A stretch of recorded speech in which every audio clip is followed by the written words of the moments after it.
Hey guys, what is up and welcome to a new Nvidia daily update video. So today, let's go over Nvidia stock. Let's go over what is happening to Nvidia stock, what we can expect moving forward, and all that good stuff. So, ladies and gentlemen, if you enjoyed the video, please don't forget to hit that like button. I would appreciate it. It would help a lot. This is not financial advice. I am not a financial advisor, but if you do enjoy my technical analysis, my thoughts on the charts, my updates, etc., well, I do update my members every single day as the market is trading every single day.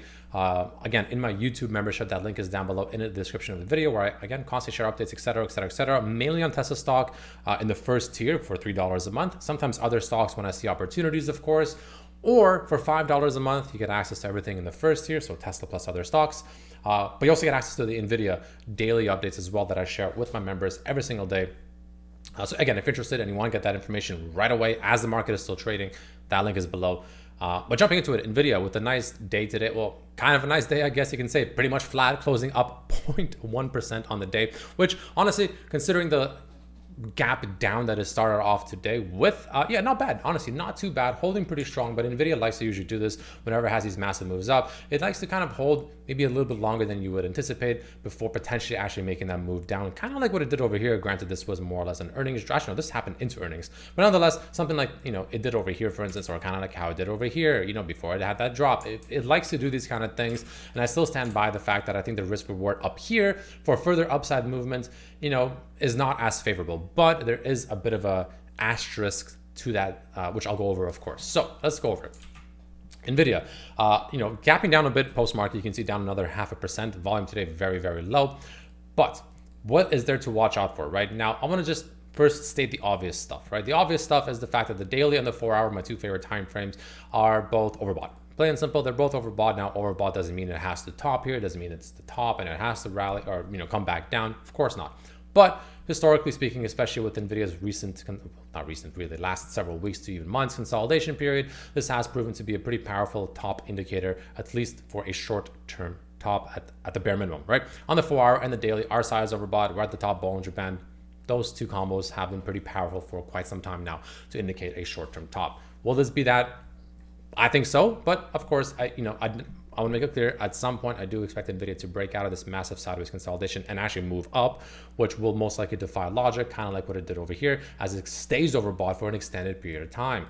Now, what's something to look for as early as tomorrow that can indicate, you know, at the very least, some form of direction moving forward, right? Potentially even slightly more upwards movements, right? That's going to be pretty simply put, today's candle relative to yesterday's candle. What about it? Well, we ended up essentially printing an inside day candle where today's full trading range was completely contained within yesterday's trading range. So what this means moving forward is potentially as early as tomorrow is the fact that, you know, Nvidia is seemingly going to gap down tomorrow. So what you want to do is a break above today's high or a break below today's low as early as tomorrow. So in other words, moving essentially back up above about 147.23 or below 143.72 roughly, should indicate a move in that respective direction, at least for the short term. So for instance, breaking above the level of today's candle's high, which I just mentioned, right, could indicate the fact that we get a little bit more movement to the upside. Yeah, potentially maybe even coming up and retesting, actually touching 149 to 150, right? Which is still technically within that Fibonacci retracement I mentioned yesterday. So check that out if you haven't, right? But I mean, I'll just show quickly, I guess, whatever. You know, but essentially you would just take the Fibonacci, go from this swing high roughly up here to this recent swing low that we had. And you can see the green fibs, right? Which, you know, we could go a tad higher. So there's a chance that we touch about 149 to 150 if we break today's high tomorrow, simply put. Now, on the flip side, if we break today's low as early as tomorrow or at some point, maybe it'll take until Monday. I don't know, right? We don't know when it'll happen. Could be tomorrow, could be Monday, could be Tuesday. You never know. But if today's low at some point it breaks in the coming days, then I believe the correction will continue. I think we will most likely make our way back down. And again, my first level to the downside, which again, you can take the Fibonacci's, they're usually pretty good when it comes to getting these targets. So far, yesterday's high was the high, of course, would be the first level is the 382 Fibonacci at about 141, followed by 137, which is a 618. And worst case scenario will be all the way down to 133, which is that same Fibonacci I just mentioned, those green lines, which is that quote unquote smart money zone, which actually lines up pretty fantastically with the bottom of this trend line. I don't think we'll go that low, but it's, you don't want to fully disregard that possibility either. My main two targets though would be 141 to as low as 137. Those would be my main two targets, and my main two areas to potentially buy the dip at, if you're, if you haven't yet, or whatever the case may be. Not financial advice, of course. And that's kind of the main way I'm looking at Nvidia right now. I mean, honestly, simply put, it's really not that much more complicated than that, in my opinion. That's the simplest way of looking at it, without overcomplicating things too much. Same thing with the 4-hour. You can see every time Nvidia has been at the upper end of the Bollinger Band and the RSI has been overbought, it's been essentially a top signal, and the absolute opposite has been true as well. RSI oversold, and we're at the bottom of the Bollinger Band. It's been pretty much a bottom signal, or at the very least close to a bottom signal as well. So yeah, plain and simply put, that's kind of the way I'm looking at it. You can see even the stochastic on the 4-hour, yeah, it's still pointing straight up, which is why momentum is still pretty decent, of course, on the stock, and it ended up actually closing green ever so slightly today.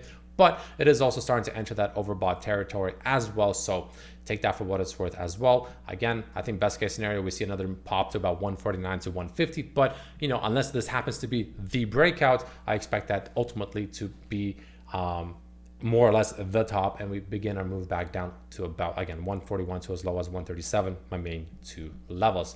And that's probably the main way I'm eyeballing Nvidia right now, without, again, overcomplicating it too much. Taking a look at the weekly time frame, this is the one that's still like a little bit weird, because yeah, it's actually not looking bad. The candles themselves are looking pretty good. I don't really see anything too obvious to complain about, honestly.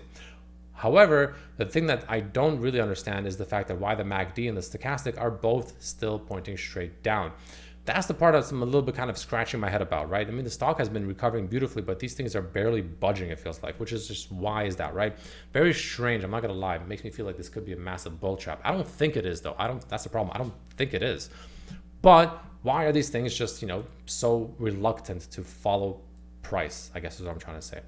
I don't know. We'll see. But ultimately, again, on the daily and the 4-hour, I do think that we're closer to a top than not. Similar to how I was saying down at these levels here, how we're closer to a bottom than not, right? And same thing I was saying on SPY and QQQ. Remember not that long ago, massive rally, but remember over here in these levels here, I was talking about how I think we're closer to a bottom than not, right? And SPY and QQQ, same thing right here. Remember I was saying these kind of things.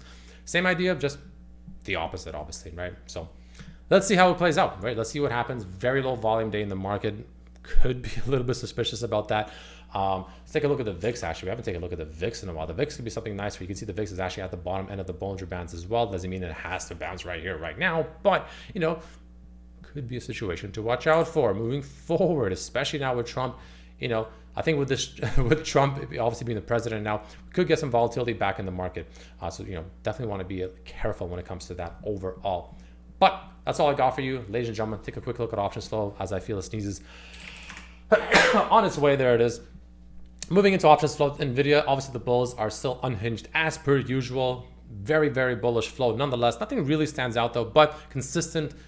A nice consistent bullish flow has obviously continued throughout the day. Again, nothing really stands out to me. But again, the bulls are still absolutely here. So if you ever feel left out, hey, the bulls they still have your back, man. They still have your back, no doubt. And confirmed the bullish flow on Nvidia was about 12 million options flow, or call flow as well. So yeah, that's all I got for you, ladies and gentlemen. Let me know what you think down below. If you enjoyed this video, please don't forget to hit that like button, and let's see what the market's got in store for us moving forward. But yeah, thanks for watching. See you tomorrow. Peace.